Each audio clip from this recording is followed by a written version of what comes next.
iyada oo muddooyinka dambe ay ka socdaan guud ahaan degmooyinka gobolka Awdal qaarkood dadaalo lagu samaynayo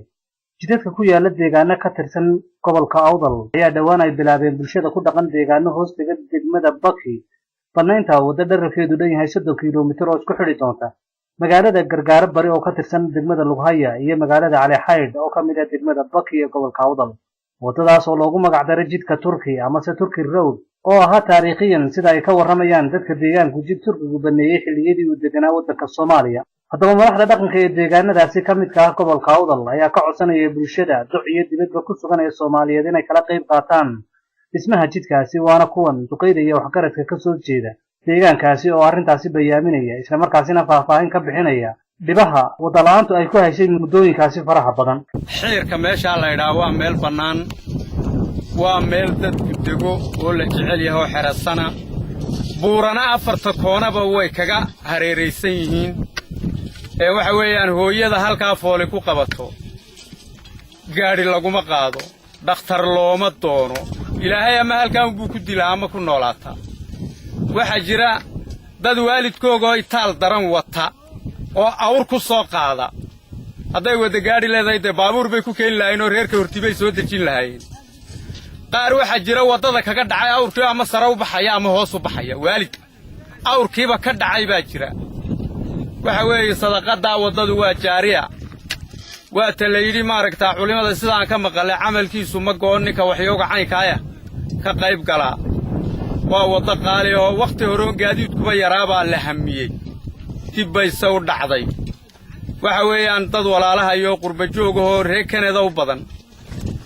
ayaana soo caawiyo hamiga nagu maaragtaa nagu soo kordhiyay aad iyo aad baan ugu mahadnaqanaa uguna ducaynanaa wixii niina sadaqada jaariyada ah ayuu galay waxaan leenahay waxa la yidhi nin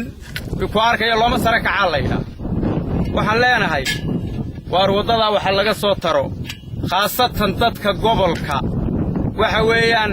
aan koodyada ka eegaan shaashadaha ka eegtaan waxa weeyaan dadka imiga kuuli baan ku hamagelinaa oo nidhaana waar kuuli ku shaqeeya waan hamagelinay dadkii niyadoodii baan noolaatay waxa weeyaan waxa la soo tara dariiqa dadka muxsiniinta ah ee maaragtaa dar ilaahay wax la baxa dadka maaragtaa tolnimo wax u bixiya waxa weeyaan wadada waxa la soo taro السلام عليكم ورحمة الله وبركاته فادنا عن هيدا يا أبرنا وعبارنا هاي أنت سواق القارسة جدك أنت سواق القارسة يا أنت هديك صادق شيء دمان بوان مهنا قينا هرمنا كتلك يا جيش عشاي يا دكتور ولا لها كله يا أمبر يا أول أمبر يا سمال الله إيه هرمنا يا النبي قريبا جعلنا waxaan doonaynaa inay gacan buuxda ka soo siiyaan jidka qoran ma leh dalkaa leh waa xumada ka maqneed oo u soo dirtay maadaama weeye nin naga maqan iyo nin maal haya